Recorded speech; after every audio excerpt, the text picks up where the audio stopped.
One of the reasons there's so much performance enhancement and creative performance enhancement in these states is with the inner critic shut off, risk-taking goes up. Creativity goes up because there's not a voice in your head judging every one of your neat ideas as soon as you have it. You're liberated from yourself. You get out of your own way. This is also why creative ideas tend to spiral. What does it take to do the impossible? What does it take to level up your game like never before? What does it take for individuals, organizations, for even institutions to achieve paradigm shifting? Nothing is ever the same again, breakthroughs. Our mission is to decode the neurobiology of flow and cognitive peak performance. Access the minds of maverick scientists, groundbreaking innovators, and world-leading experts to understand what it takes to achieve ultimate human performance, so you can feel your best, perform your best, and accomplish your boldest goals.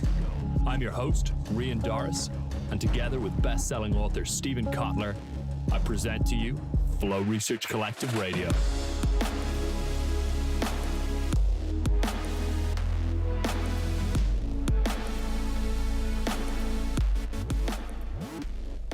So flow is one particular altered state of consciousness. Altered states are a pretty wide spectrum. They stretch from dreams on one end through schizophrenia on the other. In our research and work at the Flow Genome Project with flow, training organizations up in flow, training individuals up in flow, we started to realize, working with kind of the best of the best from the US Navy SEALs through tech companies like Google, through stuff on Wall Street, that top performers weren't just relying on flow to increase performance. They were leaning on a much broader selection of altered states of consciousness. We saw meditative states, technology-induced altered states, pharmacologically induced altered states, so-called mystical states, trance states, out-of-body experiences, near-death experiences, those sorts of things. And the list sort of goes on, sexually fueled states. One of the weird seeming paradoxes of flow states is we always talk about transcending the self and kind of, losing the ego, losing the I, which can be great if you're operating so smoothly that you kind of get out of your own way. But on the other hand, if you're talking about spending, a significant portion of your life in these peak state experiences, it kind of opens up this question of identity of, well, if I'm not self-identified during these times, sort of who is the author of my life? Yeah. And I mean, I think that's where, unfortunately, like the baby boomers, bless their hearts, just, kind of just mangled the story. There was a lot of like ego death, ego transcendence, a lot of the kind of garbled translations of Eastern traditions, and then a lot of mythology and magical thinking about what it meant to be enlightened or awake or other side of ego death, blah, blah, blah. And of course, everybody screwed it up. You either ended up with these like moony-eyed zombies or some guru with feet of clay. And so it just never really proved out. There were always these disjoints between those claims of it's just unicorns and rainbows on the other side of ego death, and then the realities either of the people claiming it and just their own foibles and limitations. So your point's a good one. And we talk about it in the book, which is as you start taking on ecstasis or non-ordinary states of consciousness and you get better and better at them, A, they cease to become so sexy or magical. You're just like, this is just another tool in my kit. And B, you can kind of move from having your ego be the operating system, the whole enchilada, I am me behind my eyes, my story is exclusive reality, to using your ego as your user interface. So it just becomes the dashboard from which you manage all the different dials and knobs and levers of your neurophysiology and mental experience. And then like, that's a totally different experience. And you're like, well, wait a second, if I am not my thoughts because I realize my thoughts are completely governable and changeable and malleable, then who am I? And the more of these ecstatic experiences you have, those moments that take you outside yourself, give you a subject-object awareness of what I thought used to be me, the goldfish in the water, not knowing he's wet, to understanding the notion of wetness, and then understanding, hydrogen and oxygen and the combination into a liquid form. You're like, oh, now I got a bunch more perspectives on that little goldfish experience I thought I used to have. And at first you can say, oh, well, who would be left? But the reality is like all of the bullshit stories fade away. They do. You realize that I've wasted a ton of time and calories just propping up the edifice of my former self, seeking affirmation, validation, pleasure, avoiding pain, blah, blah, blah, blah, blah. But what's left is the artist formerly known as Prince. It's absolutely our core essence. If we're more creative, we're more inspired, we're more loving, we're more courageous. Whose biographical name and story still gets assigned to that is almost besides the point. One of the different differences between Csikszentmihalyi. He's a genius and this work goes nowhere if he doesn't come along, but he's a psychologist. And that's what his interest is in. And what had started to happen is that we had started to decode flow in neurobiology. And there was neuroelectrical work, and there was neurochemical work, and there was neuroanatomical work, and there was physiology, and there were all these other veins. And we sort of put it together. And in putting it together, we didn't just get a picture of flow. So to back up science-wise, 100 years ago, William James, Harvard psychologist, philosopher, brilliant thinker, and probably the first American doing significant research into altered states of consciousness, including flow. So the research sort of dates back to him. He pointed out that there was a range of experiences: flow, awe, psychedelic states, meditative states, contemplative states, mystical states. And he explored in varieties of religious experience in 1902. And he said, I think these things are the same thing. They seem to have the same psychological impact. They seem to have the same performance enhancing impact. I think this whole slew of experiences that I sort of term north of happy experiences. What we learned doing the research into flow is James was absolutely correct. Neurobiologically, meditative states, mystical states, flow states, awe states, psychedelic states, a couple others, share very similar knobs and levers. Same changes in neuroelectricity, same changes in neurochemistry, pretty much, same changes in neuroanatomical function. There are individual differences. In all these states, for example, we see deactivation in the prefrontal cortex, the part of your brain that governs most of your higher cognitive functions. These slow down. The technical term is transient, meaning temporary hypofrontality. It means to slow down, shut down, deactivate. That's pretty common across all these states. Just last week, I came across a study that was just basically a study over time, people's personality traits. And there used to be the idea that those were relatively persistent. Who Susie was in fourth grade is more or less who Susie was in high school and college, and even by the time she's a grandma. And when they did this study, and I think it was ranging between ages 40, 78, they did that long-term assessment. Obviously, it took a while to get done. And they realized, wow, there's virtually nothing consistent about our personality structures and types, character attributes across that long a time period. And then you roll in all the other stuff like, well, okay, every cell in my body has been replaced many times over since then. I don't look the same. I'm not thinking the same, right? So who the hell am I? What is an abiding sense of self in the first place? And for many of us, we have been raised in the last 300 years, the whole everybody's a snowflake, rational individualist, we're all unique, we have complete control of our own destiny. You realize, oh, well, that's very shocking to come up against that particular worldview. But in reality, man, we are just, metabolic consciousness organized in meat suits for 7 to 10 decades. And it's a fluid construct. And the fact that we have self-aware sentience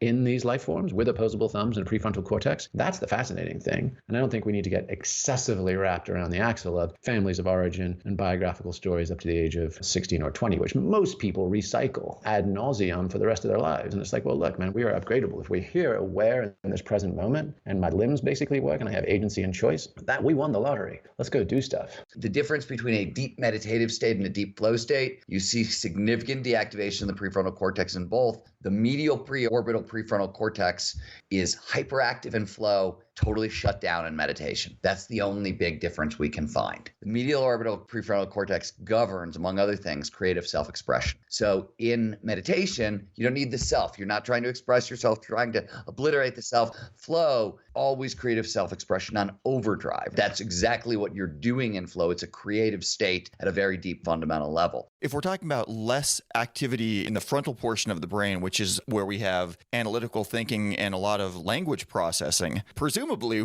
you're a writer, you're writing about flow, you're in flow when you're writing about flow, I would think. Interestingly, most of the prefrontal cortex does downregulate. What we see, and Daniel Levitin wrote about this in The Organized Mind, is that flow also tends to activate language centers in the brain. So flow is not a binary. It's not like a light switch. None of these states really are. They don't really work like light switches unless you're dealing with the pharmacologically induced states, maybe the technologically induced states. There's usually a cycle. On the front end of a flow state, before you get into a flow state, is a phase that Herb Benson at Harvard termed the struggle phase. It's a loading phase. This is when the prefrontal cortex is hyperactive. You're loading it with information. As you kick into flow, what happens is the information gets passed from the conscious mind to the subconscious. Subconscious is a lot faster. It can find way more connections. It can only do this after you've filled it up, given enough stuff. If you were trying to become a baseball player, this would be skill acquisition. You would have to learn how to keep your eye on the ball, learn to swing the bat of the ball, all that stuff. When it comes together and everything sort of up levels, that's a flow state. So you can turn off that portion of the prefrontal cortex because you've already chunked it and started to kind of lay down, I would guess, basic myelination. The pattern is almost there. It's going to come together when you kick into that flow state, lay down really heavy neurochemistry, and it'll burn that pattern in. That's why Mr. Miyagi had Ralph Macchio wax his car so many times in Karate Kid before the big fight. Absolutely. That's a great metaphor for this. And it's interesting how our autobiographical self is really tied up with what we can remember. And in a lot of these altered states of consciousness, I'm not sure if necessarily your ability to remember things is improved, but emotional memories seem to stick deeper. And oftentimes there's sort of a heightened emotionality going on. Sometimes that's what kicks us into the state to begin with. But either way, we tend to have these profound memories that are often associated with these states. It's almost like in that, in the Disney cartoon of Sleeping Beauty, where the entire kingdom has been asleep and they all wake up and they're like in mid-conversation, or the cook is spilling the soup bowl or that kind of thing. It's like literally you just come back to yourself going, oh my God, yes, I forgot what I was saying. I forgot what I knew. And so that reaffirmation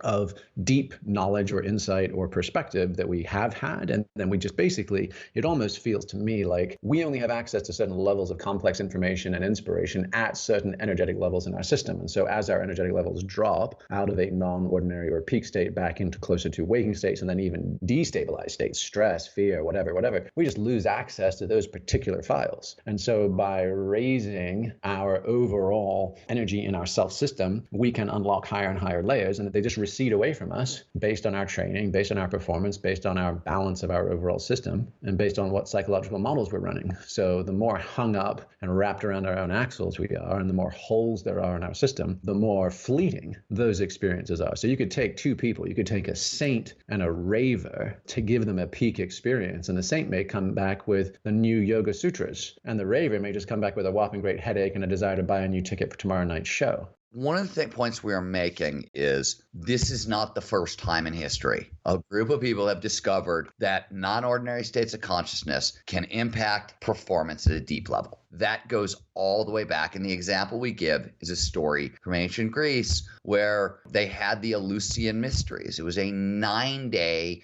death and rebirth state-changing ritual that involved really kind of almost every so-called ecstatic technology you can imagine. They had prayer, they had chanting, they had meditation, they had distance running. I think they had wrestling. Those are flow triggers. And they also had kykeon, which was a potion at the heart of the ritual that modern chemists have sort of tried to backtrace, and we think it is an LSD derivative made from rye ergot fungus, which is the same precursor that Hoffman got LSD from. For ethnologists and anthropologists, this is sort of like one of those holy grail quests. Like, what's in the kykeon? So there's lots of people arguing back and forth, but it was Albert Hoffman and Carl Ruck at Harvard. He's a classicist at Harvard, and Hoffman is the discoverer of LSD, who put forth the idea that, hey, we think this thing is this LSD precursor, so most people tend to believe that story. The point we're trying to make, among other things, is it wasn't just this 9-day ritual where these guys trip balls, but more importantly, what they experienced while tripping, the illuminations, the inspiration, ended up seeding massive amounts of Western culture. A lot of Plato's philosophy came out of the Eleusinian Mysteries, a lot of Pythagorean's early mathematics. So way back in time, we see people accessing these non-ordinary states, tapping into a heightened level of information, inspiration, insight, intuition, creative problem solving, take your pick, and coming back and using that to seed culture. That happens throughout history. Usually, historically, the party gets out of hand and it blows itself up. And our argument is, hey, that's happening now at a bigger level than we've ever seen it. And there's a reason we might just get it right this time. So talking about some of the different states of consciousness that high performers find themselves in, I guess maybe one question is high performers versus everybody else. If you're talking a $4.6 billion industry, obviously this isn't something that just high performers, but the broad spectrum is involved in. Yeah, I mean, like we cover this later on in the book, and we make the point that this stuff has absolutely spread out of the extreme and into the mainstream, and that's what we're seeing. And you can find it everywhere. You can find it really obvious places. 44% of American companies are going to have a mindfulness-based stress reduction program rolling out to their employees this year. They're going to essentially take state-changing technology pioneered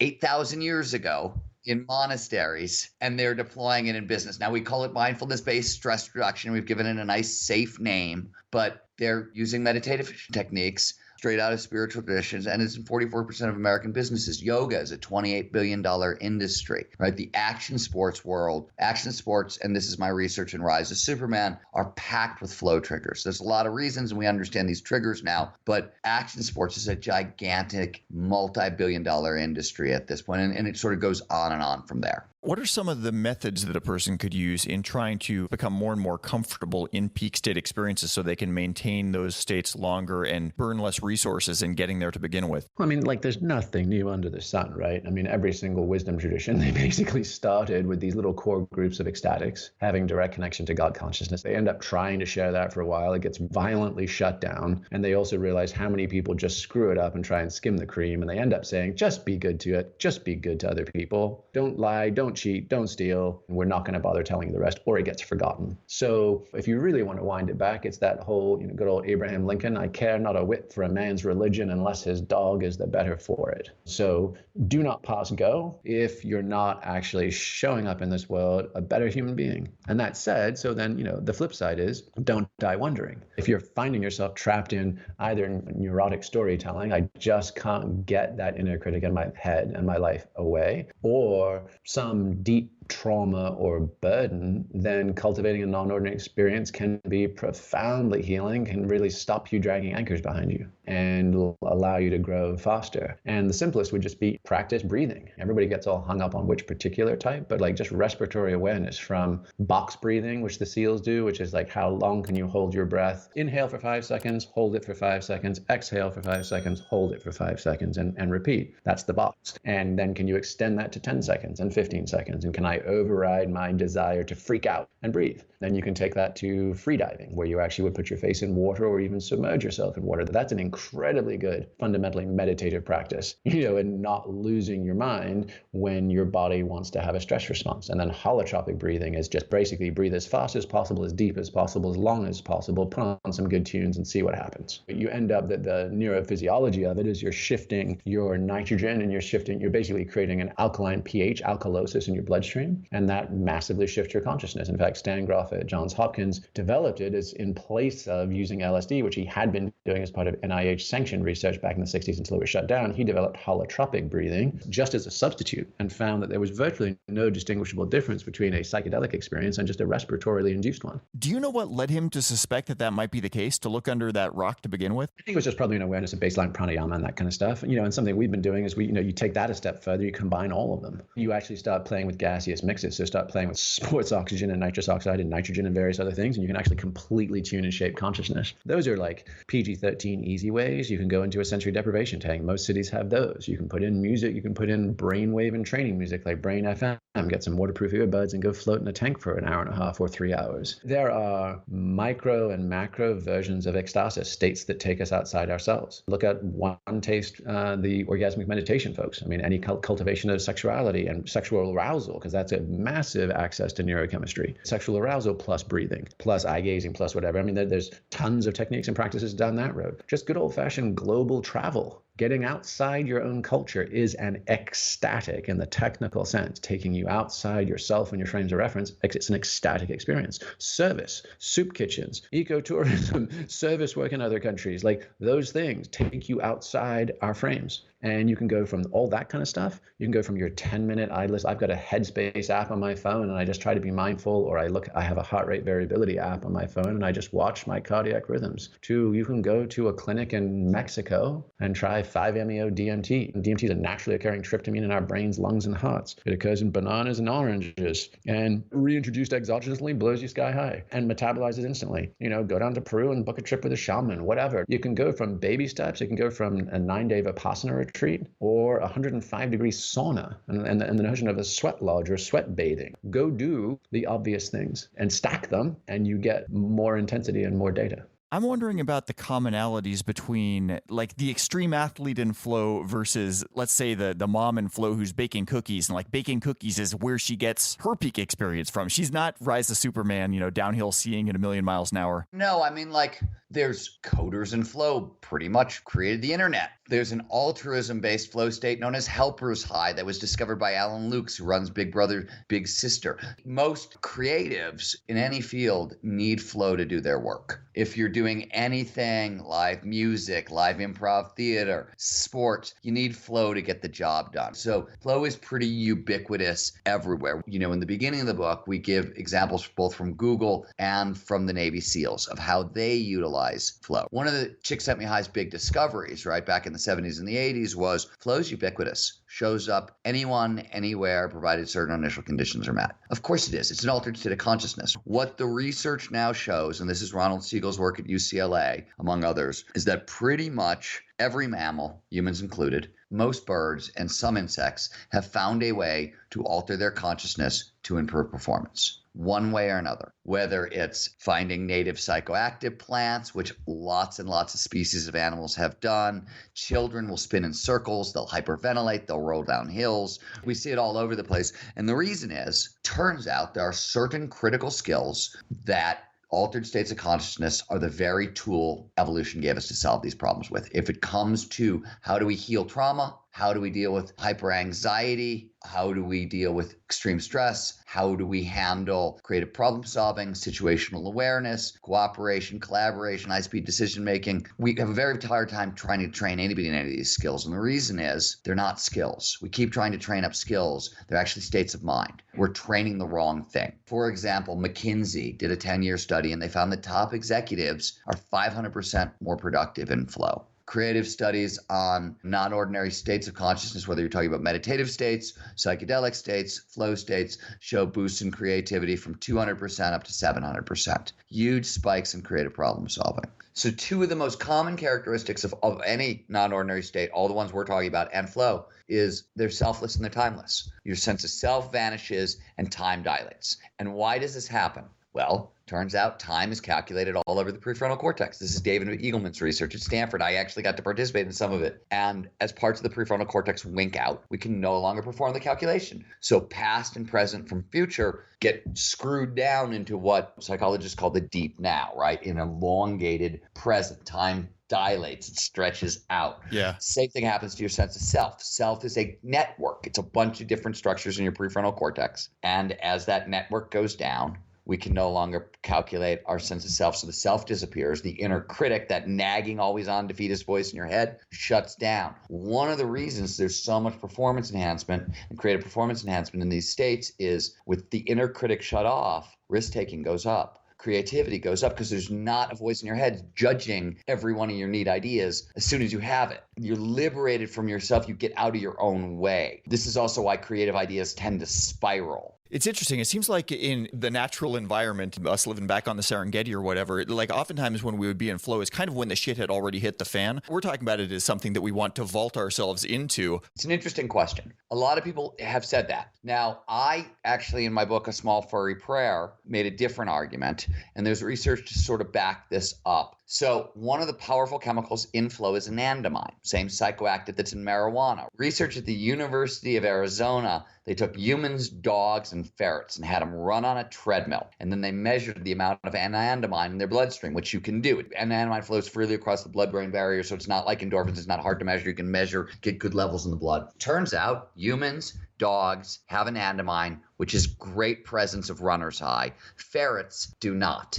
Now, why does this matter? We co-evolved with wolves, and we co-evolved by hunting with wolves. So the new thinking is, if you're pack hunting with dogs, in a time where anytime you fall down and get a scratch that could be gangrene, which you could lose your arm and die, and you're hunting buffalo together, which is very dangerous, you need to be able to communicate non-verbally at a really high level. That is what you get in in flow. That is why the Navy SEALs train so hard for flow. They work so hard to create group flow because it's near perfect, nonverbal, instantaneous communications, how you get a hive mind. It's also how you get a hive mind across species, which is what we needed to co-evolve with dogs, to co-evolve with wolves and hunt with them. So where it came from, the early thinking is, hey, somebody got a little more endorphins, little more pain relief while they were running down their prey. They got a little more meat, and that's where it started. But what really drove flow into the species, into mammals, may have been pack hunting with dogs.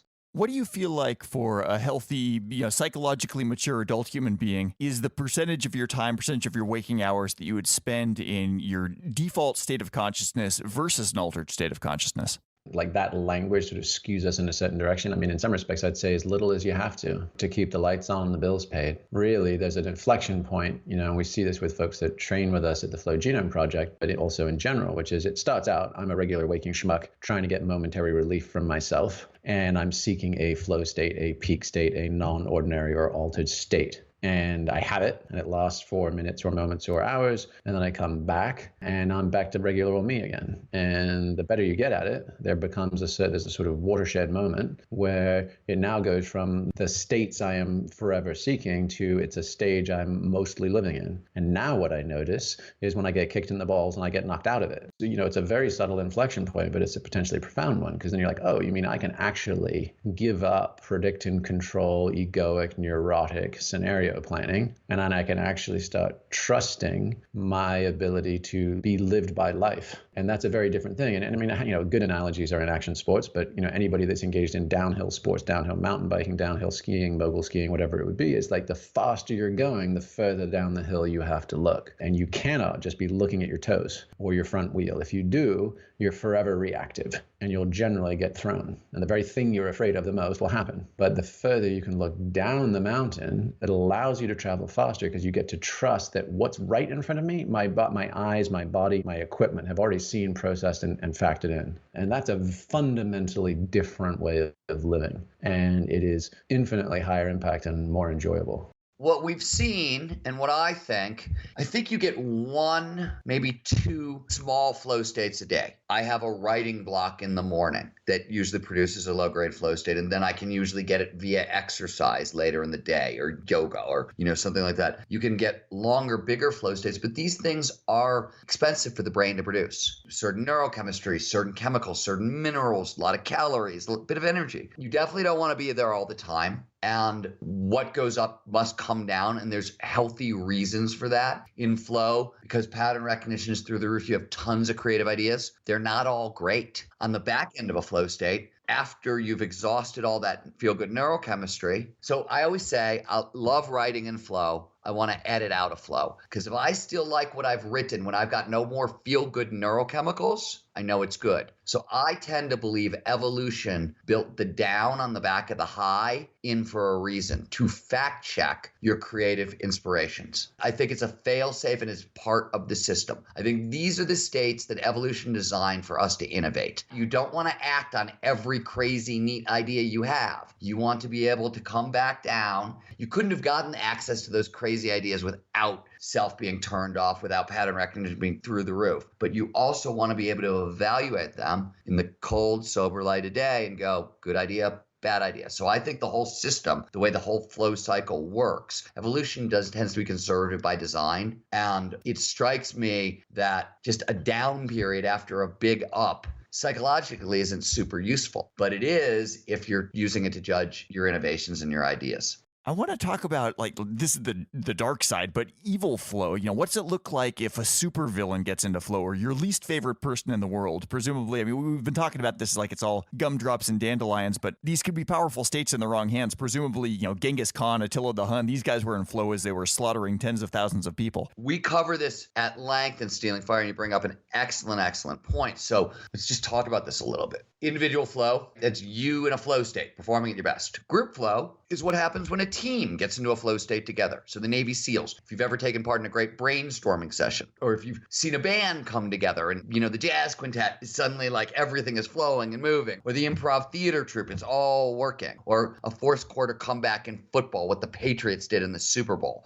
That's group flow. You can take it up in scale and you get communitas. Communitas is the same altered state of consciousness that a whole stadium gets into at a rock concert. It's when everybody merges with the band and loses themselves in the crowd. It's what happens at Burning Man. Communitas, by the way, not my word. Victor Turner, University of Chicago anthropologist, and he pointed out way back in the 40s that pretty much every dictator, every fascist uses communitas, right? Like, do you want to know why Trump won the election and Hillary did not? It was ability to produce communitas. If you want to see what it looks like, one of the greatest examples I've ever seen is Obama gave a speech in 2008 or 9 that you can find online called Fired Up, Ready to Go. Just search Obama Fired Up, Ready to Go. And in 4 minutes, you will see him start out a normal storyteller and then lift a crowd into state-changing thrall through this power of oratory. It's communitas. Very, very powerful. And you got to remember what I just said to you. I said that when you get into these states, the chemicals that show up are all social bonding chemicals, very powerful ones. So if you get into this state and you're bonding with the tribe and somebody is making meaning for you, that's where it gets worrisome. We always say, don't let anybody else make meaning for you. It's very important. We are advocating for cognitive literacy, understand what's going on in your brain and your body, and cognitive liberty. Don't let somebody rent space in your head. This stuff has a long history. Like in the book, we talk about the 3 perils of non-ordinary states. And the obvious one is hedonism. We all know about that. We've seen that. But the other perils are commercialization and militarization. Militarization, ever since there were non-ordinary states, people have been trying to figure out how to weaponize consciousness, whether it's Shaolin monks training their bodies to train their minds to be better warriors. The earliest state-changing modern technologies were developed in the 1950s. People were trying to map and model the brain at places like the University of Pennsylvania, and CIA, DEA. Like, these researchers were showing up at their doors saying, hey, individually, sounds like tinfoil hat stuff. Like you hear MK Ultra, the CIA's experiments with LSD as a mind control device. And it sounds like crazy conspiracy stuff. But when you realize that, like, that's just one data point in a 60-year history of this stuff, that some of it has had success, some of it hasn't. We also see it with marketers. These same states of consciousness can be used to sell you stuff very effectively. These are real issues. The other point we make in Stealing Fire is 4 forces: psychology, neurobiology, technology, and pharmacology are accelerating. These are the forces that surround our access to non-ordinary states of consciousness. So you have states of consciousness that are historically really rare, tightly controlled, like the rites of Elysium. It happens once a year. Doesn't happen whenever you want it. So what do we got now? We've got changes in psychology that have massively widened our definition of self, of who we are and what's permissible. Go back to the 1950s and you've got essentially 2 stereotypes. Betty Homemaker, strong silent type male, either or, to where we are today, where you've got 70 different gender pronouns, much more permissive versions of self, much more exploratory. We've also got psychological maps of this territory. Development theory now includes altered states of consciousness. We've mapped these things over time. Neurobiology gives us the tools to kind of map and measure what's going on in our brains and our bodies when we're experiencing the inexplicable. Pharmacology allows us to tune these states with incredible precision, gives us access to them nearly on demand, and technology brings that access to scale. So you go from like 50 people around a campfire to 500,000 people in a stadium. So all these things are happening. They're coming. The good news is, with this extra information that we now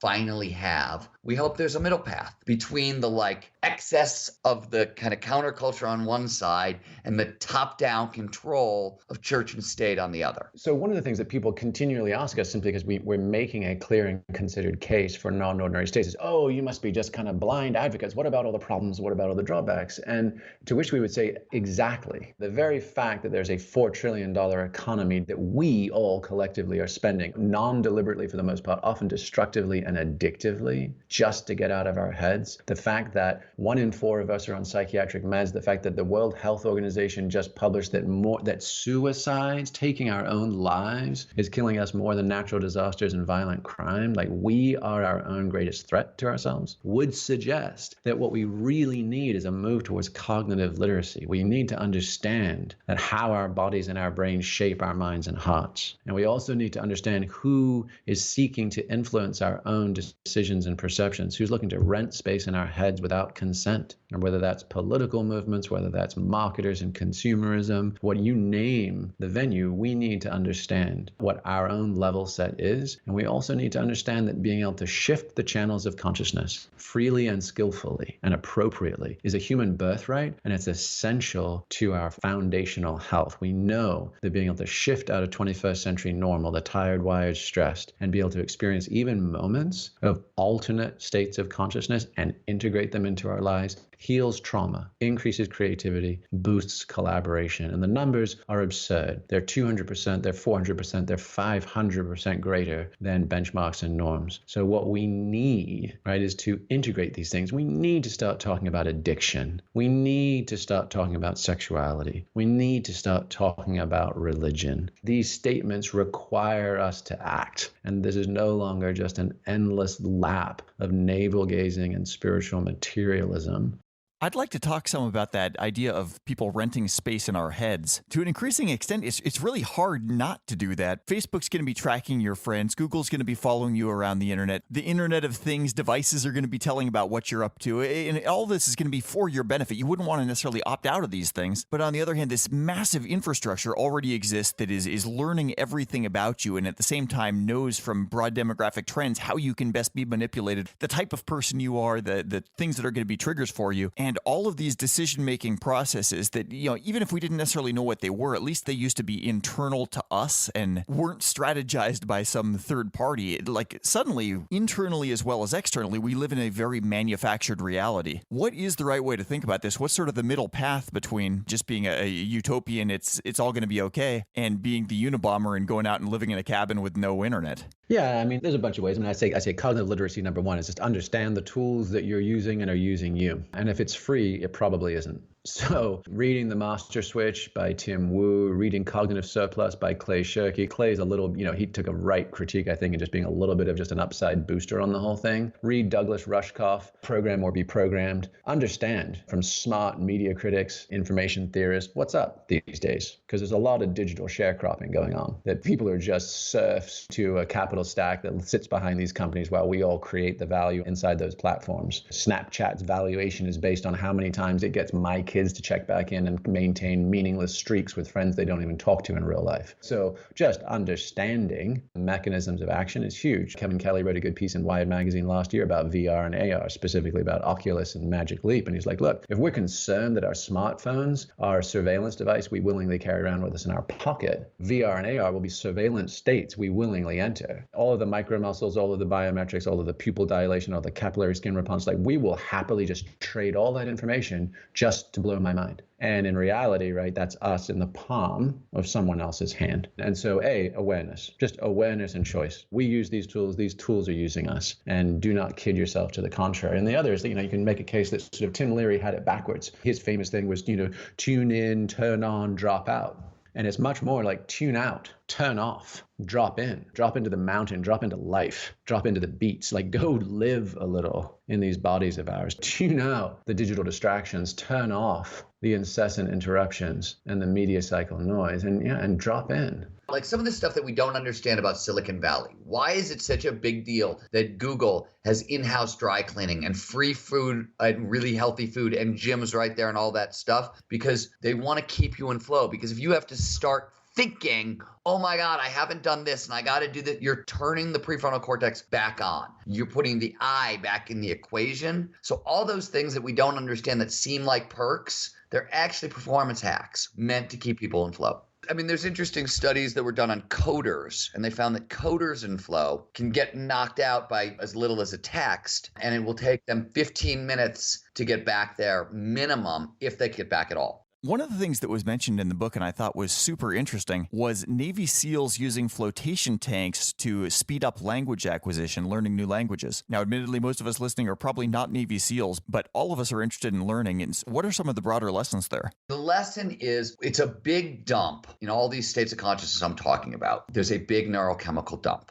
5, 6 of the most potent neurochemicals the brain can produce get dumped in at once. Why does this matter? The more neurochemicals that show up during experience, the better chance that experience will move from short-term holding to long-term storage. This is how memory works. This is how learning works. So in these states, we see massively heightened learning. In research done on snipers and radar operators where they use neurofeedback to drive people into flow, they found people learn 470% faster than normal. It's a huge boost. So the same people who did that research, advanced brain monitoring, Carlsbad, California, tricked out isolation float tanks for the Navy SEALs. So they took standard float pods, which get rid of the self because they remove all the inputs from which we can construct the self. No sight, no sound, no body temperature, all that stuff. So the self disappears that way. And they have gussied them up with neural feedback, with entrainment, with heart rate variability and some other biometrics. And the Navy SEALs are predominantly using them for recovery, which is a huge deal. They are figuring out how to massively accelerate post-mission recovery times with these tanks. But they also figured out that once you kick people into a non-ordinary state, because these chemicals are in your body, you can train them up in languages. And for SEALs, when they end up behind enemy lines, they got to speak the language. It's life or death for them. In a year, they can be deployed in 5 different theaters of war. So that's 5 different languages. And the best they used to be able to do in language school, and this is best of the best, training best of the best,